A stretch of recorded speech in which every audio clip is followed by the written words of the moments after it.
더 이슈입니다. 오늘 이슈 지금 다들 집중하고 계시는 화이트리스트 관련해서 준비해봤습니다. 내용 먼저 보시죠. 오늘이 디데이였고요. 10시 구간부터 일본 쪽에서 이 가기가 개최가 됐습니다. 그리고 여기에 의결됐다는 내용 저희 마케통 시작하면서 말씀을 드렸고요. 그리고 결국에는 제외 결정이 나왔습니다. 그래서 이 부분 좀 증시 결정 영향을 좀 봐야 될 것 같은데요. 사실 앞서서 어제 저녁이었습니다. 일본 언론에서는 일제히 오늘 이 한국을 화이트리스트에서 제외할 것이다 보도를 했기 때문에 어느 정도 시장에서도 마음의 준비를 하고 있는 상황이었죠. 그리고 나서 사실 이런 부분들을 막기 위해서 우리 정부 쪽에서도 여러 가지 좀 앞서서 일들이 좀 벌어졌습니다. 어제 한일 간의 외교장관 회담이 있었는데요. 강경화 장관이 이 일본의 외무상을 만났죠. 그런데 성과가 없었습니다. 결국엔 빈손으로 돌아왔고 한일 간의 간극차만 확인을 했다라고 업계에서는 좀 분석을 하고 있습니다. 그리고 여기에서 또 키워드로 떠오르고 있는 것이 지소미아입니다. 이 강경화 외무장관이 일본이 추가적으로 보복을 하게 되면은 지소미아 재고를 할 수 있다라고 이 부분을 좀 시사한 바가 있습니다. 일단은 제외로 결정이 나왔습니다. 그래서 우리 정부도 좀 발걸음이 빨라졌는데요. 화이트리스트 배제되면 강력하게 대응하겠다. 앞서 청와대에서는 밝힌 바 있고 그리고 임시 국무회의를 소집하겠다고 했는데 이제 곧 임시 국무회의가 열리게 됩니다. 그리고 이 속보가 나오면서요. 지금 현재 추가적으로 나오는 상황들 좀 정리해 보겠습니다. 지금 시간 순서대로 봤을 때 세코 히로시게 경제산업상의 기자회견이 현재 구간대 진행되고 있습니다. 그 이후에 아베 총리 서명이라든지 이런 부분이 있을 것 같은데요. 지금 현재까지 나온 내용을 보면은 앞서서 이 반도체 소재 부문의 수출 제한 그것이 1차 경제 보복으로 알려져 있고요. 그리고 이번 화이트리스트가 2차 경제 보복으로 판단이 됩니다. 그리고 이 부분은 28일부터 효력이 발생하고 이번 결정과 관련해서 이 경제산업상은 안보 관리를 위한 거다라고 설명을 하고 나섰습니다. 그리고 여기에다가 지금 현재 기자회견 나오는 소식들, 속보 나오는 부분들 전달해 드리면은 의견 접수가 4만여 건이었는데 정부 의견의 찬성이 95%였다라면서 이 부분을 합리화하고 있는 상황입니다. 그러면요, 지금 어떻게 좀 더 자세한 내용들 나타나고 있는지 이 부분과 관련해서 좀 더 다뤄보겠습니다. 뉴스토마토의 강명연 기자 연결돼 있습니다. 안녕하세요. 네. 안녕하세요. 네, 지금 결정이 나왔습니다. 그리고 이런 결정을 하게 된 배경들 좀 정리를 해주시죠. 네, 일본이 10시에 가기를 열고 한국에 대한 화이트리스트 배제 결정을 내렸습니다. 지난달 1일 반도체 핵심 소재 세계 품목에 대한 수출 간소화 우대 조치를 해제한 지 한 달 만에 대한국 수출 규제 범위를 전 산업으로 확대한 것입니다. 일본 정부는 이번 조치의 이유로 한국의 전략물자 수출 통제 관리 실태 미흡을 꼽고 있습니다. 비전략물자 중 대량 파괴 무기 등으로 전용될 수 있는 물품 수출에 대해 정부의 허가를 받도록 하는 캐치홀 제도가 미비하다는 겁니다. 한국 정부는 일본이 사실과 다른 주장을 하고 있다고 보고 WTO 제소를 준비하고 있습니다. 네, 그렇군요. 그러면은 어느 정도 알려져 있던 내용이기도 한데요. 그러면 시행 전과 후 뭐가 달라지게 되는 건가요? 일본이 화이트리스트를 통해 관리하는 전략물자는 1,100여 개에 이르는 것으로 알려져 있습니다. 해당 품목은 화이트리스트 지정에 따라 일반 포괄 허가가 적용돼서 즉각적인 수출입이 가능했지만 3주 뒤부터는 90일가량의 개별 허가 과정을 거치게 될 것으로 보입니다. 하지만 일본이 화이트리스트에 포함된 품목 전부가 아니라 일부에 대해 개별 허가를 적용할 가능성도 있습니다. 대한국 수출 규제가 일본 산업에 미치는 영향도 상당해서 일괄 적용은 부담스럽기 때문인데요. 한국 정부도 일본이 어떤 형태로 화이트리스트 배제 조치를 운영할지 시나리오별 대응 방안을 준비하고 있습니다. 네, 그렇군요. 그러면은 이 앞서서 우리가 어떤 흐름을 나타내는지 화이트리스트에 언제쯤 우리가 좀 지정이 됐었는지 그리고 현재까지 움직임들 지금 몇 년 만에 좀 제외가 되는 건지 이런 것도 좀 살펴볼까요? 네, 한국은 2004년 일본의 화이트리스트 국가로 지정된 바 있습니다. 일본 정부는 자국의 안전보장에 위협이 될 수 있는 첨단 기술과 전자부품을 타국에 수출할 때 안보 우방국에 대해 수출 수출 허가 등에서 우대 조치를 해주고 있습니다. 통상 해외로 수출되는 제품은 안보 문제 없이 적절한 관리가 이뤄지고 있는지 개별 심사가 필요하지만 백색 국가로 지정되면 절차와 수속에서 우대를 받습니다. 일반적으로 90일가량 걸리는 수출 우대 조치가 적용되면 한일 양국 모두 재고 부담을 비롯한 수급 불확실성을 크게 줄일 수 있습니다. 네, 그렇군요. 그래서 지금 2004년에 지정이 돼서 거의 한 15년 만에 제외가 되면서 우리 경제에 미치는 영향력에 대해서 그 어느 때보다도 관심이 높아져 있습니다. 지금 뭐 한일 간의 외교 회담은 결국에는 빈손으로 끝났고요. 이제 미국을 껴서 한미일 이 회담이 예고가 돼 있는데 아직 시작은 안 된 거죠. 만약에 한다면은 어떤 부분들 우리가 포인트로 봐야 될까요? 네, 강 기자님 연결돼 계세요? 네, 강경화 외교부 장관과 고노라타로 일본 외무상이 어제 방콕에서 회담을 갖고 이제 논의를 했지만 접점을 찾지 못했는데요. 오늘 한미 외교장관 회담과 한미일 외교장관 회담이 예정돼 있습니다. 로이터 통신 등에 따르면 미국 행정부는 한일 양측 모두 추가 조치나 대응을 멈추는 현상 동결 협정을 제안했는데요. 한일 간 분쟁을 풀기 위해서 미국이 중재에 나선 겁니다. 오늘 열리는 한미일 회담에서도 미국이 한일 갈등 악화에 대한 우려를 표하고 중재에 나설 가능성이 높다는 관측이 나옵니다. 네, 알겠습니다. 오늘 말씀 고맙습니다. 감사합니다. 네, 결국에는 지금 미국의 역할론이 다시금 부상하고 있는 시점입니다. 어떤 이야기가 오갈지 여기에 또 관심이 쏠리고 있는 상황이고요. 우리 증시 분위기 보겠습니다. 10시 20분경에 의결이 됐다라는 내용들이 나왔을 때 그때가 지금 출렁거림이 좀 나오고요. 지금은 뭐 많이 밀리거나 하는 건 없습니다. 지수 분위기 보시면 현재 코스피 지수가 1% 정도 하락, 1994포인트고요. 그리고 코스닥 지수 1.42% 하락하면서 613선 부근 지나갑니다. 시장은 담담하게 걸어가고 있습니다. 그러면요, 결국에는 투자자들은 이 이슈를 어떻게 해석해야 될지 혹은 불확실성의 해소일 수도 있으니까요. 그러면 투자 전략 세워보겠습니다. 토마토 투자클럽 한교수 전문가입니다. 네, 안녕하세요. 네, 결국엔 이렇게 결정이 나왔습니다. 네. 우리 시장 분위기 좀 어떻게 해석해 볼 수 있을지 그 미치는 영향력 점검 좀 해주세요.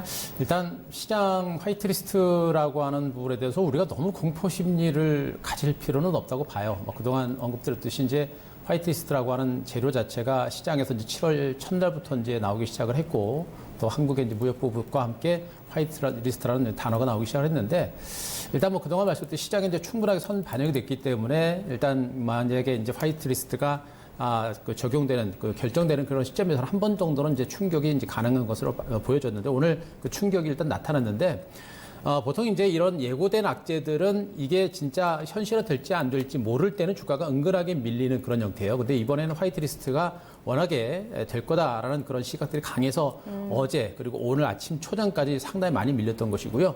하지만 진짜 일시적으로 오늘 바로 이제 화이트리스트에서 제외됐다라는 그런 결과가 나오면서 오늘 지수도 10시 20분경에 쭉 밀렸다가 지금 다시 회복이 되는 그런 흐름이죠. 이미 단기적인 관점에서는 이제 선 반영이 된 것으로 보시면 될 것 같아요.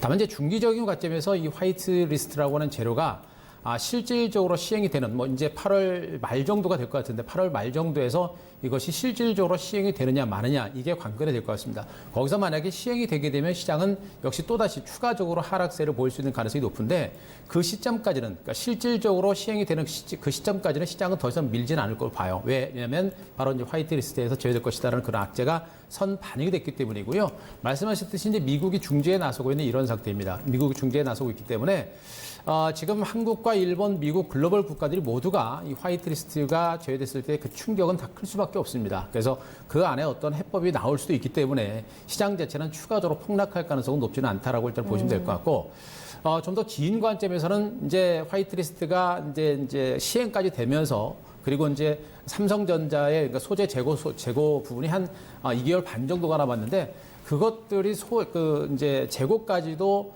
해소가 되는 그 시점부터는 삼성전자라든가 우리나라 대기업들이 생산에 차질이 있을 가능성이 높습니다. 그때부터는 뭐 제품 가격 급등이라든가 글로벌 시장에 타격을 볼 가능성이 높은 상태에서 그때부터는 조금 우리가 좀 경계를 좀 할 수 있는 그런 부분들인데, 자, 코스피 차트 일봉을 제가 보면서 잠깐 말씀드리겠습니다.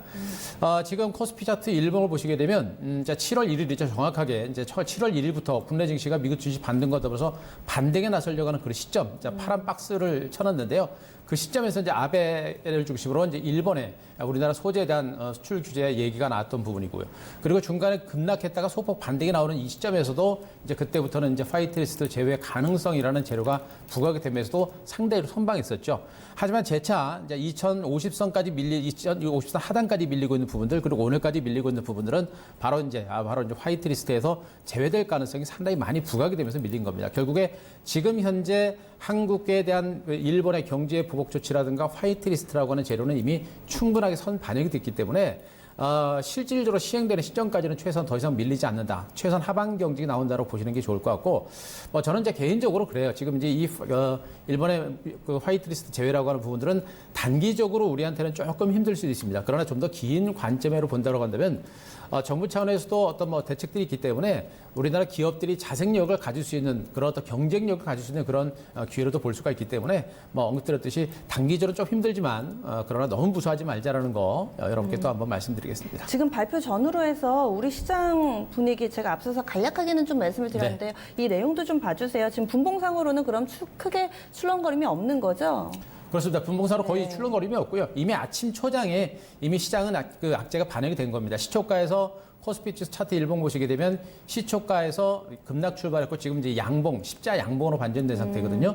십자 양봉으로 반전됐다는 얘기는 그냥 제자리에 있다는 얘기입니다. 그러니까 앞서 20분경도에 이제 화이트리스트 제외됐다는 소식과 함께 일시적으로 밀렸지만 지금 다시 살짝 밀려서 거래량 나오는 데가 저 때가 지금 의결이 됐다 이런 내용 나타났던 그 시점 같아요. 10시 20분 정도가 될 것 같습니다. 네. 그래서 그 정도였기 때문에 네. 일단은 말씀드렸듯이 최근의 하락으로 인해서 화이트리스트라고 하는 재료는 이미 충분히 선 반영이 됐기 때문에 여기서부터 너무 무서워할 필요 없겠고요. 네. 또 한 가지는 봐야 될 게 뭐냐면 오늘 종목들의 동향들을 가만히 보시게 되면 지수는 많이 밀렸습니다만 오히려 일본에서 규제하고자 하는 IT 종목들, IT 섹터권의 종목들이 상당히 견조합니다. 지금 삼성전자도 그렇고 하이닉스도 그렇고 삼성전기는 오히려 소폭 강보합 정도 시세가 나오고 있고요. 지금 5G도 마찬가지고요. OLED도 마찬가지고 카메라 모듈도 마찬가지고 시스템 반도체 쪽도 마찬가지예요. 대표적인 IT 섹터권, 일본에서 규제를 하고자 하는 그 많은 섹터권의 종목들이 오늘은 오히려 소폭의 반등세가 연출되면서 시장의 어떤 안전판 역할을 해주고 있거든요. 결국에 이 얘기는 뭐냐면 일본의 규제에 따라서 전체적인 증거시장은 힘들지만 그래도 경쟁력을 가질 수 있는 IT 섹터권의 흐름들은 견조하고 이들 종목들이 앞으로 어떤 정부의 어떤 지원책이라든가 이런 것이 나오게 되면 오히려 선방하거나 장기적으로 좋아질 수 있는 가능성에 대해서 우리가 좀 보셔야 될 것 같습니다. 네, 지금 그 시간을 기준으로 해서 선물 쪽에 외국인 수급이 훅 빠졌고요. 그리고 현물 쪽에서의 수급 상황도 그 시간 기점으로 해서 변동성이 좀 나오기는 하는데 그렇게 크게 좀 차이를 나타내지는 않고 있습니다. 그러면 이제 종목 얘기 나눠보겠습니다. 종목들도 오히려 수혜주로 좀 분류됐던 종목군들이 윗꼬리가 좀 달리는 경우가 있어서요. 점검이 필요해 보이는데 두 개로 나누겠습니다. 지금 IT 국산화 쪽, 그러니까 먼저 제재가 나왔던 반도체 소재 관련된 쪽, 그리고 이제 이후에 불매운동과 관련된 종목군들 이렇게 좀 나눠서 볼 텐데요. 먼저 첫 번째로 IT 종목군들 같은 경우는 또 수혜로 많이 좀 분류가 되기 때문에 괜찮은 종목군들도 있어요. 전반적인 전망이라든지 투자 전략 어떻게 세우고 계세요? 지금 이제 종목들에 대해서 우리가 이제 그 종목 구분을 좀 많이 하셔야 되는데요.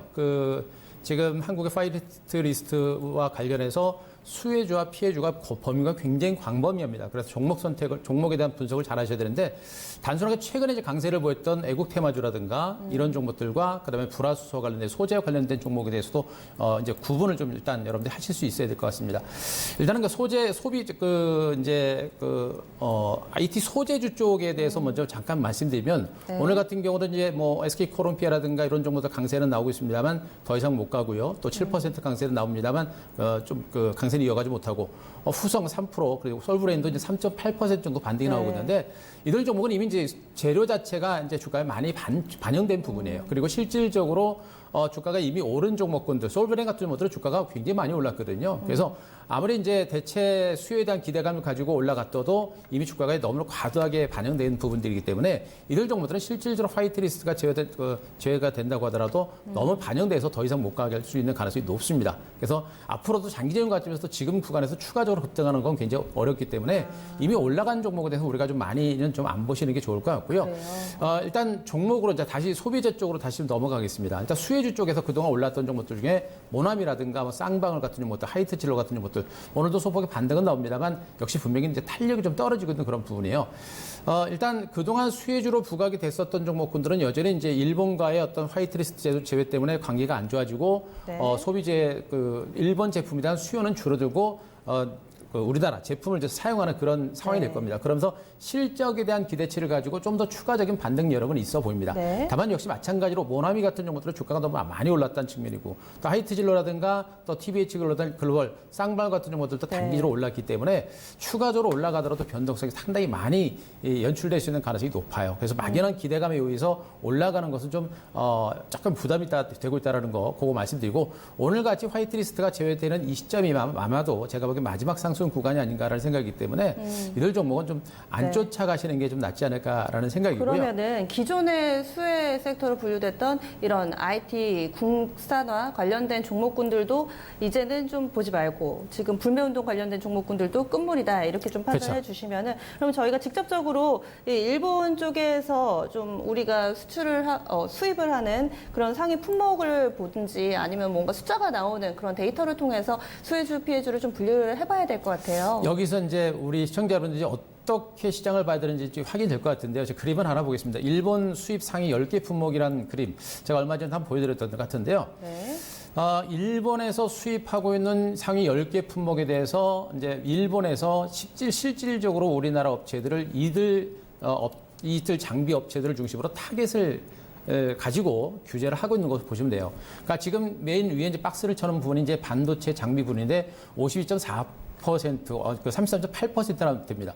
엄청나게 많은 분야예요. 그러니까 일본에서 우리나라에 대한 화이트리스트를 단행을 하고 수입 규제를 단행하고 있는 부분들은 바로 이러한 어떤 첨단 장비 쪽에 대한 규제를 강화하고자 이제는 한국 경제에 타격을 입히고자 하는 그런 것이거든요. 네. 이것 외에 밑에 이제 이제 플라스틱이라든가 고철이라든가 다른 화학 업종에 대해서도 이제 화이트리스트가 진행이 되면서 이쪽에서도 이제 타격이 있는 이런 상태입니다. 그러나 실질적으로 우리가 주목해야 될 것은 미국의 한국에 대한 수출 규제로 인해서 실질적인 반사 이익을 볼 업체는 누구냐? 바로 일본에서 집중적으로 견제하고 있는 이 반도체 장비, 첨단 장비 쪽. 이들 장비 쪽은 일본에서 규제를 하게 되면 대한민국에서 과감하게 그들 기업들을 지원해주고 또 성장시키고 또 탈일본화를 시킵니다. 그렇게 되면 거기에 따른 성장성에 대한 기대치가 분명히 나올 수 있는 부분들이 바로 이 부분이에요. 그래서 최근에 올라왔던 종목들이 솔브니에라든가 후성이라든가 SK머티리얼스라든가 이런 종목이 좀 올라간 것이거든요. 자, 그런데 중요한 부분은 뭐냐면 이들 종목은 이미 기대감에 의해서 주가가 올라간 상태고 또 화이트리스트에서 제외가 되긴 했습니다만 여전히 이것이 시행될지 여부는 아직까지 100% 확신할 수는 없어요. 그러니까 미국의 어떤 중재도 있는 상태고 또 시행까지도 한 달이라는 시간이 걸려 있고 그렇기 때문에 이들 종목이 나중에 더 올라간다면 정말 시행되는 단계, 시행되는 그런 구간에서 이들 종목이 더 올라갈 수 있는 가능성이 높겠죠. 그래서 이들 종목에 대해서는 단기적으로는 지금 주가가 올랐고 반영됐기 때문에 지금은 추격 매수하지 않되 나중에 시행되고 이제 화이트리스트가 진짜 시행되는 그 시점에서는 이들 종목군들에 대한 정부 지원이 더 강화되면서 이들 종목이 수혜주로 다시 올라갈 수 있습니다. 그때가 28일쯤 된대요. 그쵸. 그러면 이제 한 3주 정도 남은 거잖아요. 그러면은 3주 이후에 28일 전후로 해서 재접근을 하자라는 관점이에요. 그런 관점이죠. 그런 관점이기 때문에 지금은 일단 재료가 다 반영이 됐고 그래서 그 이후에 정말 시행이 된다라고 한다면 그때부터 다시 한번 좀 관심을 갖는 게 좀 좋을 거로 보여지고 있는데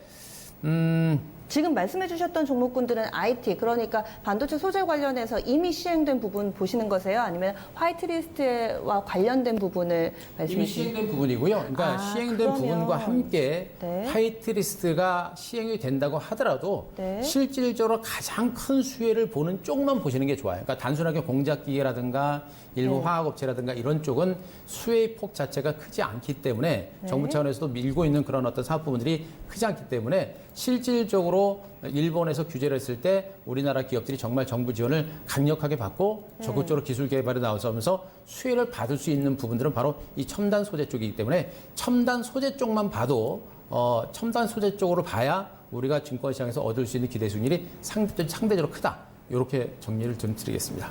네. 그리고 지금 뭐 피해주들 저희 앞서서 불매운동 관련해서 수혜주들도 이제는 어느 정도의 단기 고점을 왔다라고 얘기를 해주셨다면은 네. 피해주들 사실 뭐 여행 관련주들이라든지 항공 쪽은 계속해서 뭐 저가 부근에서의 흐름인데 네. 이쪽도 그럼 추가적으로 하락 가능성을 좀 더 열어놔야 된다고 보세요?